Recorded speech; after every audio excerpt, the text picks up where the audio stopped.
মাননীয় স্পিকার, আজকে আপনার যেই ধরনের অনুভূতি হচ্ছে আমার একই ধরনের অনুভূতি।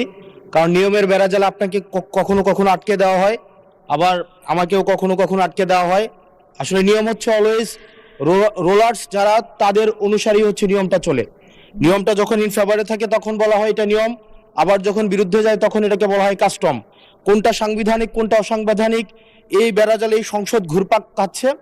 এর মাঝখানে যেহেতু দেবিদ্বার থেকে মানুষ আস্থা রেখে 1,72,000 মানুষ ভোট দিয়ে এই সংসদে পাঠিয়েছে, তাদের পক্ষে 1 মিনিট 18 সেকেন্ড কথা বলছি। আমার দেবিদ্বার থেকে চান্দিনার একটা রাস্তা আছে, যে রাস্তা দিয়ে 2 লক্ষ মানুষের যাতায়াত। মাননীয় স্পিকার, 2 লক্ষ মানুষের যাতায়াত হলেও এই রাস্তাটা মাত্র 12 ফিট, অর্থাৎ 2টা সিএনজি একসাথে 2টা ক্রস করতে পারে না। আমাদের ওখানে 11টা ইউনিয়নের মধ্য দিয়ে রাস্তাটা গিয়েছে। এই রাস্তাটাকে যদি আমরা প্রসারিত করতে পারি তাহলে ওই ইউনিয়নগুলোতে আমরা শিল্প এবং বিভিন্ন ধরনের আমরা হচ্ছে কোল্ড স্টোরেজ, আমরা কর্মসংস্থানের ব্যবস্থা করতে পারবো, যেহেতু এই রাস্তাটা হচ্ছে ঢাকা চিটাগং হাইওয়ের একটা রাস্তা।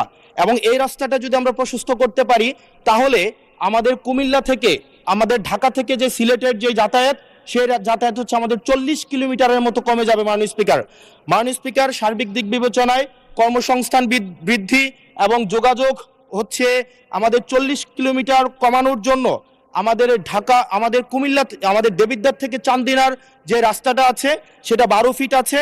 এটাকে প্রশস্ত করে এটাকে হাইওয়ে করার জন্য মাননীয় স্পিকার আপনার মাধ্যমে সংশ্লিষ্ট মন্ত্রণালয়কে অনুরোধ জানাচ্ছি।